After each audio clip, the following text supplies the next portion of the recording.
Hello అండి. నేను ఈరోజు మీకు అబ్రాడ్ జాబ్ ఎలా వస్తుంది, ఎలా సెలెక్ట్ అవుతారు, ఎలా వెళ్ళాలి, వెళ్ళిన తర్వాత ఎంప్లాయర్ మిమ్మల్ని రిసీవ్ ఎలా చేసుకుంటారు, అది చేసుకున్న దగ్గర దాకా తర్వాత మీరు జర్నీ ఎలా ఉంటుంది, ఫస్ట్ మంత్ మీ శాలరీ వచ్చే వరకు పరిస్థితి ఎలా ఉంటుంది అనేది, ఈ మిడిల్ ఈస్ట్ యూరోప్లో ఎలా ఉంటుంది అనేది నేను మీకు ఎక్స్ప్లెయిన్ చేద్దామని ఈరోజు మీ ముందుకు వచ్చున్నాను. ఫస్ట్ టైం వెళ్ళే వాళ్ళకి ఈ వీడియో చాలా ఉపయోగకరంగా ఉంటుంది. మీ ఫ్రెండ్స్, మీ బంధువుల్లో ఎవరైనా ఫస్ట్ టైం వెళ్ళే వాళ్ళు ఉంటే అబ్రాడ్, దయచేసి నా వీడియో షేర్ చేయండి. అలాగే ఇలాంటి ఉపయోగపడే కంటెంట్ నేను చేస్తూ ఉంటాను. ఇది యూస్ఫుల్ అయితే ఎవరికన్నా మంచిదని నా అభిప్రాయం. ఎందుకంటే మేము ఇక్కడ చాలా కాలంగా ఉన్నాము, మా ఎక్స్పీరియన్స్ ఎవరికైనా ఉపయోగపడుతుందని చెప్తున్నాను. దయచేసి నన్ను సబ్స్క్రైబ్ చేయండి, లైక్ చేయండి, షేర్ చేయండి నా ఛానల్లో. రైట్, పాయింట్కి వస్తే,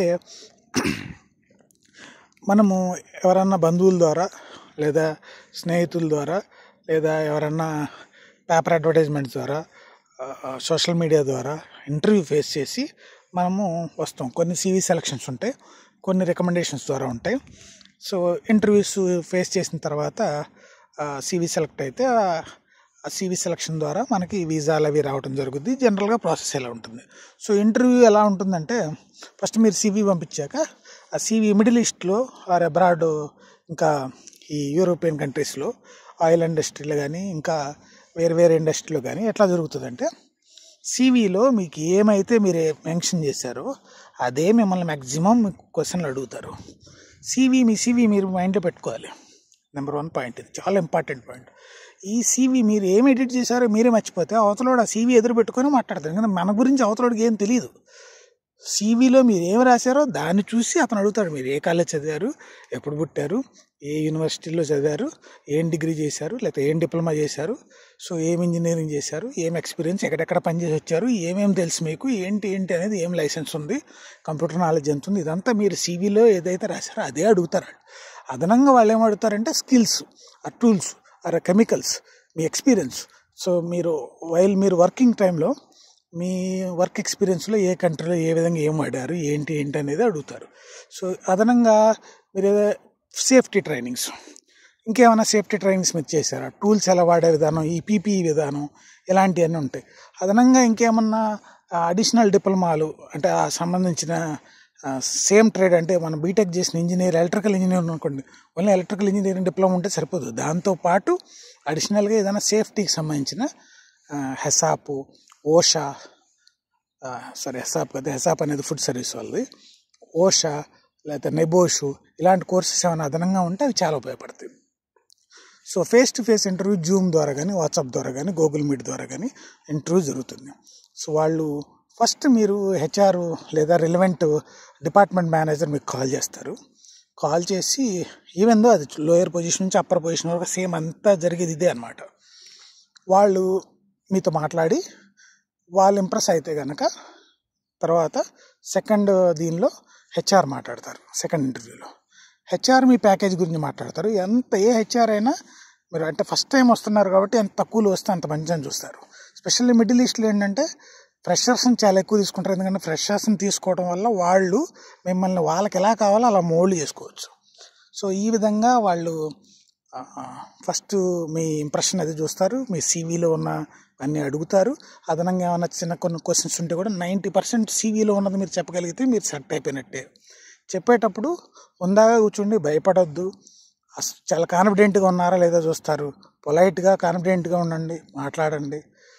అంత చక్కగా ఇంటర్వ్యూ చేసి వచ్చిన లాంగ్వేజ్లో ఇంగ్లీష్, చాలా వరకు 90% ఇంగ్లీషే. సో ఎక్కడో 10% ఎవరైనా హిందీ, తెలుగు, మిగతా లాంగ్వేజెస్ అనేవి చాలా తక్కువ.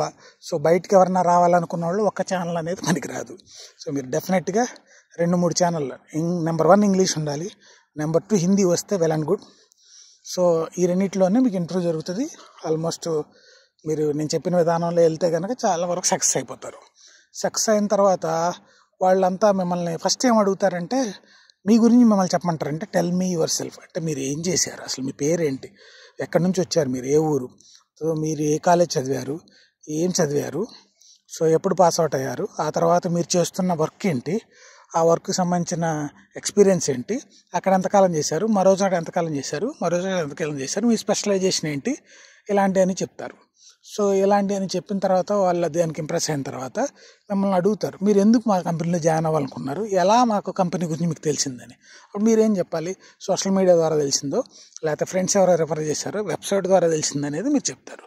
దెన్ ఇంకోటి తర్వాత ఇప్పుడు మీరు చేస్తున్న రోల్లో అసలు మీ రెస్పాన్సిబిలిటీ ఏంటని అడుగుతారు.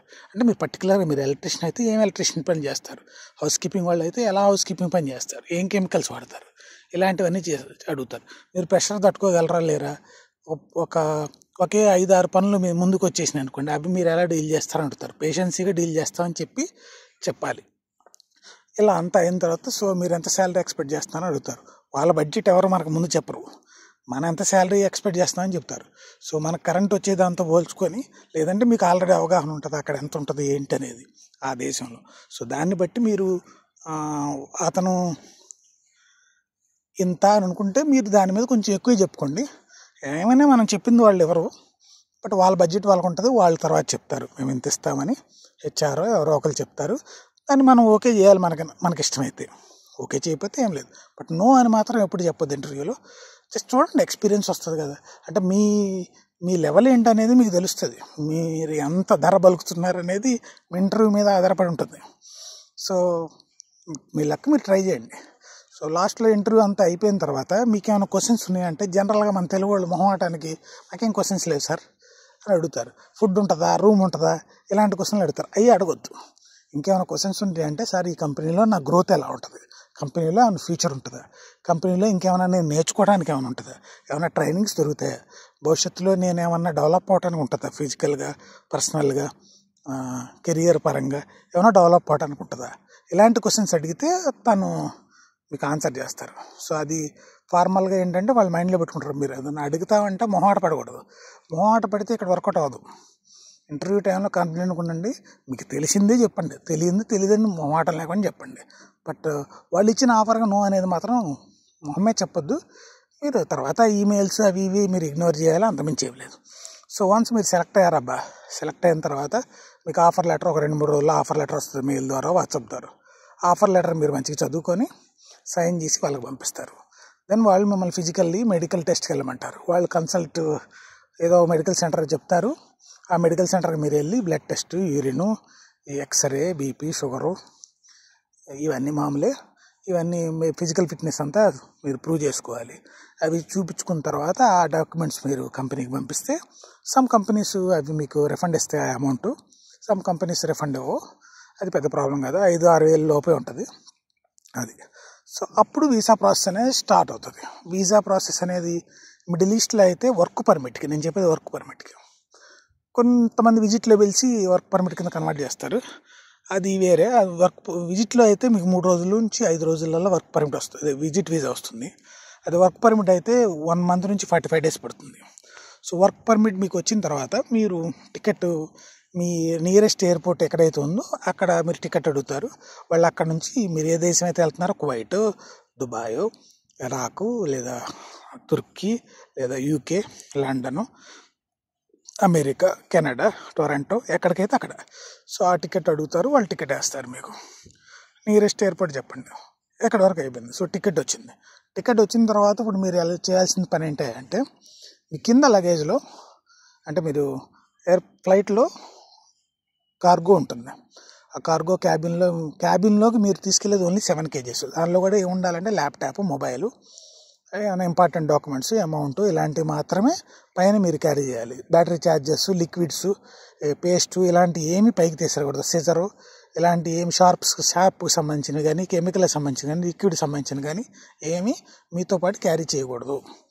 సో కింద కార్గోలో ఏదైతే మీరు పెట్టగలరో హ్యాండిల్ లగేజ్లో, ఆ లగేజ్లో మీరు ఒక 30 kg, 25, 28, 30 kg లోపు మీ లగేజ్ మీరు చూసుకోవాలి. దానిలో మీకు సంబంధించిన అన్నీ పెట్టుకోండి.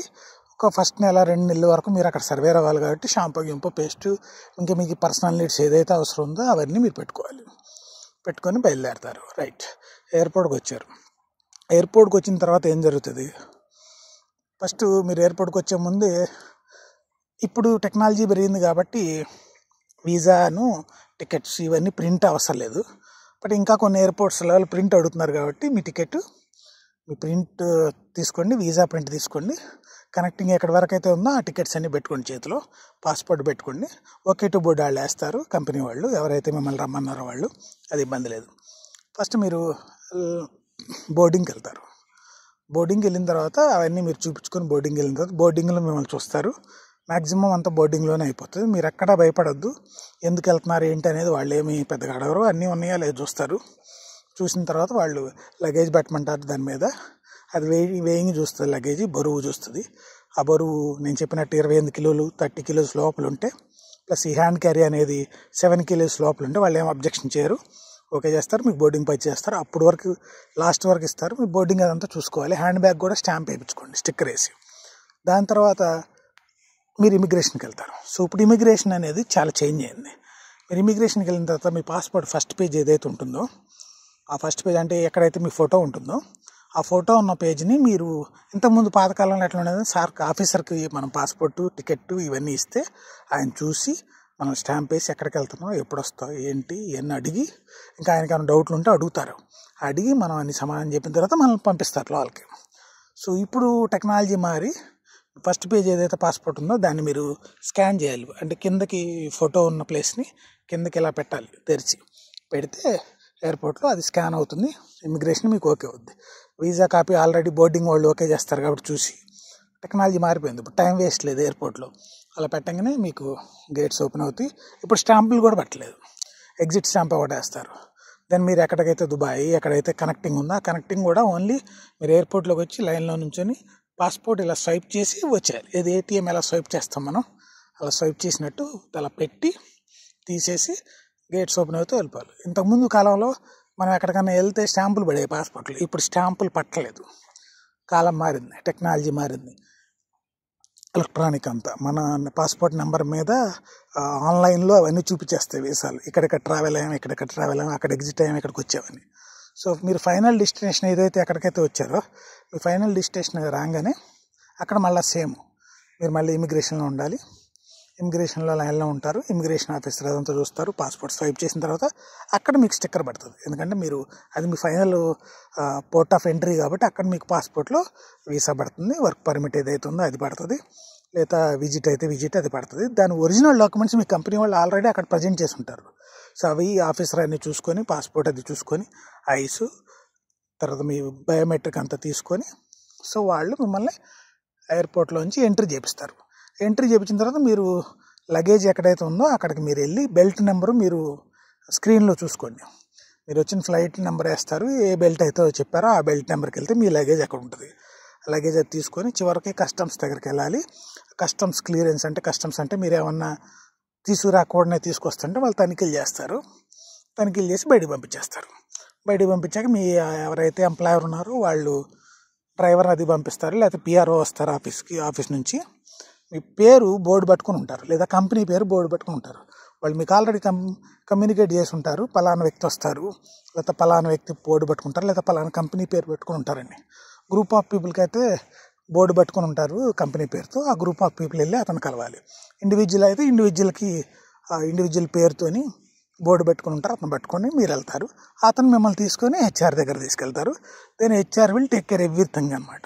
సో ఈ విధంగా మీరు సేఫ్గా ఇంటి దగ్గర నుంచి బయలుదేరిన దగ్గర నుంచి అక్కడ మీ ఎక్కడైతే మీ ఉద్యోగం ఉందో అక్కడికి వెళ్తారు. ఇంకా అక్కడ నుంచి కంపెనీలో ఎటువంటి అప్ అండ్ డౌన్స్ ఉన్నా వన్స్ మీరు ఇంటి దగ్గర నుంచి వచ్చేసిన తర్వాత మనం బతకడానికి వచ్చాం, జాబ్ చేయాలని వచ్చాం, కొంచెం మరీ వాళ్ళు 1000 రూపాయలన్నా ఇస్తానని చెప్పి మీకు 300 ఇస్తారంటే చేయమని నేను చెప్పట్లే. బట్ స్లైట్గా చిన్న చిన్న చేంజెస్ ఉంటాయి, అప్ అండ్ డౌన్స్ ఉంటాయి, అవి మీరు అడ్జస్ట్ అవ్వాలి. అంటే ఇంటి దగ్గర దొరికినట్టు అమ్మ చేసినట్టు పప్పు, గోంగూర, కూరగాయ పచ్చడి, చికెను, మటను అవి దొరకవు. అక్కడ మనకు అవి చీప్ కాబట్టి అవి మనం తింటాం. ఇక్కడ ఇవి చీప్ కాదు. అబ్రాడ్లో మన ఇండియాలోనే నార్త్లోకి వెళ్తే రోటీ తింటారు, కిందకు వస్తే మనం రైస్ తింటాం సౌత్ వాళ్ళు. సో అలాగా దేశ పరిస్థితులను బట్టి వాళ్ళకి ఏది దొరుకుతుందో అది తింటారు. ఇక్కడ ప్రపంచం మొత్తం బీఫ్ ఎక్కువ తింటారు. సో బీఫ్ మనం తినకపోతే మిగతా ఉంటాయి, చికెను, బర్గరు, పిజ్జా, వెజిటేబుల్ అవి ఇవి ఉంటాయి. బట్ రైసు, పప్పులు, సాంబార్లు పచ్చళ్ళు దొరుకుతాయి, మీరు కొనుక్కోవాలి. ఇలాంటి రెగ్యులర్గా దొరకవు. వెస్ట్రన్ ఫుడ్కి మీరు అలవాటు పడాలి చిన్న చిన్నగా. ఉప్పు కారాలు ఉండవు, నేను ముందే చెప్తున్నా. కానీ ఆరోగ్యానికి ఎన్ని క్యాలరీస్ కావాలి ఏంటనే దాన్ని బట్టి వీళ్ళు తింటారు. వీళ్ళు తినేది మళ్ళీ ఎక్సర్సైజ్ చేస్తారు, జిమ్ములు చేస్తారు, ఆరోగ్యాన్ని కాపాడుకుంటారు. మళ్ళీ తినేసి గంటల టీవీల ముందు అక్కడెక్కడ కూర్చోరు. సో మనం కూడా వీళ్ళని చూసి నేర్చుకోవాల్సింది ఏంటంటే, తిన్నమ్మటే ఒక 20 నిమిషాలన్నా ఎక్కడన్నా వాకింగ్ చేయాలి. లంచ్ అయినా, బ్రేక్ఫాస్ట్ అయినా, డిన్నర్ అయినా తిన్నంగానే కూర్చోకూడదు. మన వాళ్ళు తిని పడుకుంటారు, తిని రెస్ట్ తీసుకుంటారు. దానివల్ల మనకు కొంచెం ఈ కొలెస్ట్రాల్ అయి పెరుగుతుంది, వీళ్ళకి పెరగవు.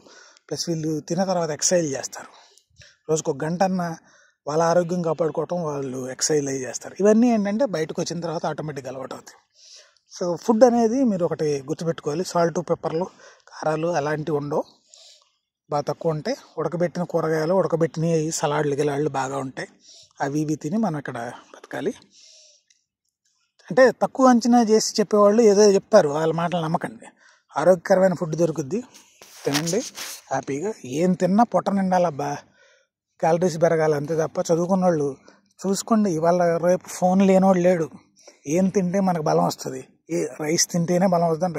రైస్ తింటే షుగర్ వస్తుంది, అది అందుకే మన దగ్గర షుగర్లు ఎక్కువ. సో 3 పూట్ల రైస్ అది కాదు, అంటే మనకి చిన్నప్పటి నుంచి రైస్ అలవాటు కాబట్టి ఏదో తింటాం. కొంచెం తగ్గించాలి, కొంచెం తగ్గించి.